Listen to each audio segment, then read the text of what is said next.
Halo semuanya, salam Jas Merah.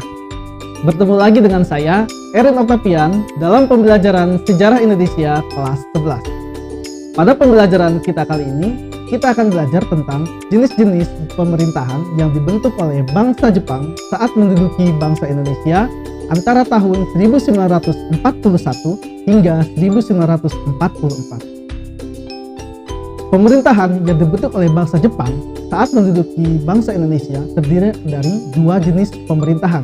Yang pertama, pemerintahan militer, dan yang kedua, pemerintahan sipil. Bagaimana materi dan bagaimana bentuk dari ataupun kebijakan yang dibuat saat pemerintahan itu dibentuk saat di Indonesia, mari kita saksikan sama-sama. Pada pertengahan tahun 1942, ada sebuah pemikiran dari markas besar tentara Jepang untuk membuat sebuah pemerintahan militer di Indonesia. Pembentukan pemerintahan ini bertujuan agar daerah pendudukan Jepang bisa ikut aktif dalam pertahanan dan kemiliteran dengan dibagi dalam beberapa wilayah. Pemerintahan militer di Indonesia.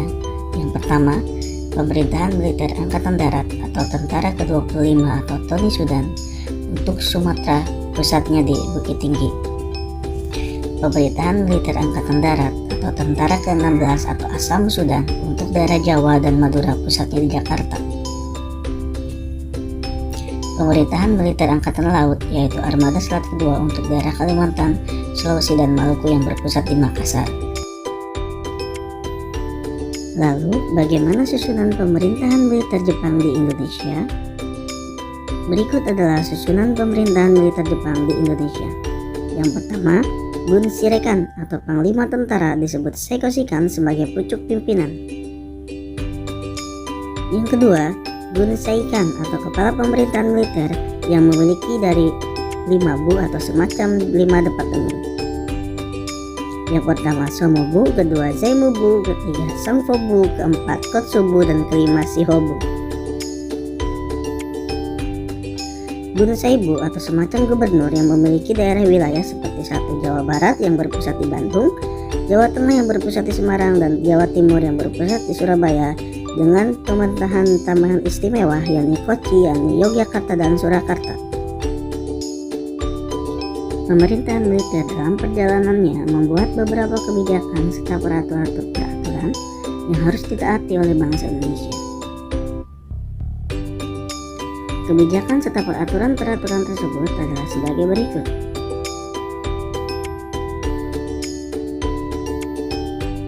Yang pertama, Jepang membentuk kesatuan Kempeitai atau polisi militer.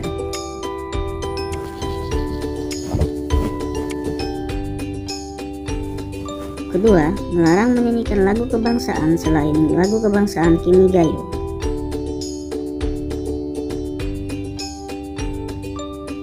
Ketiga, mengganti tarik Masehi menjadi tarik Sumeri atau tahun dalam Jepang.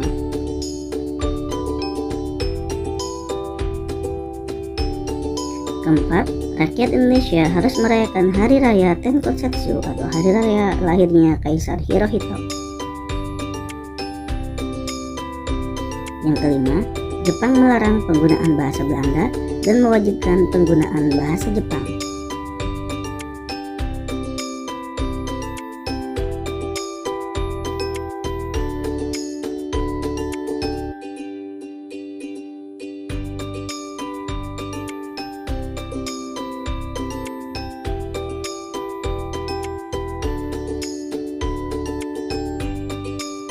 Untuk mendukung kelancaran pemerintahan kependudukan Jepang yang bersifat militer, Jepang juga mengembangkan pemerintahan sipil dengan mengeluarkan Undang-Undang Nomor 27 tentang Pemerintahan Daerah dan dimantapkan lagi dengan Undang-Undang Nomor 28 tentang Pemerintahan Shu serta Tokubetsushi.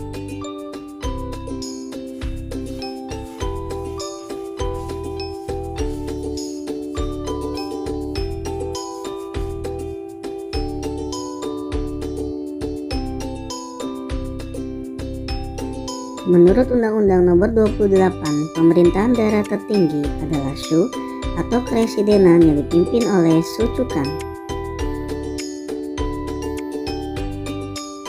yang berlaku bagi seluruh Pulau Jawa dan Madura kecuali Koci atau Kota Istimewa, yakni Koci Yogyakarta dan Koci Surakarta. Daerah-daerah tersebut dibagi menjadi beberapa wilayah, yakni Su, Si, Ken, Gun, dan Ku.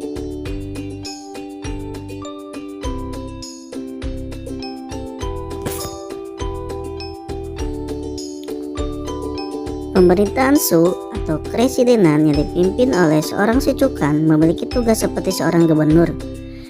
Dalam menjalankannya, tugas seorang Secukan dibantu oleh Cokan atau Majelis Permusyawaratan dengan mempunyai 3 bu, yakni Naisebu, Kaisabu, dan Keisatsubu.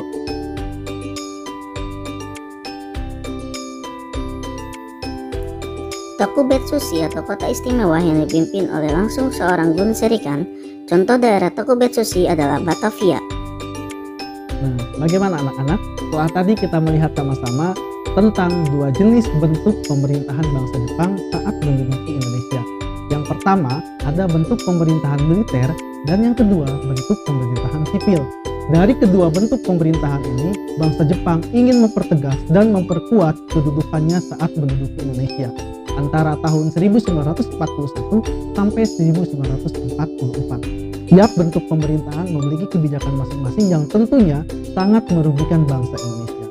Baik anak-anak, begitulah materi kita pada hari ini. Semoga anak-anak sekalian bisa memahami dan bisa mengerti materi yang tadi saya sampaikan. Terima kasih atas perhatiannya. Sekian, salam jas merah.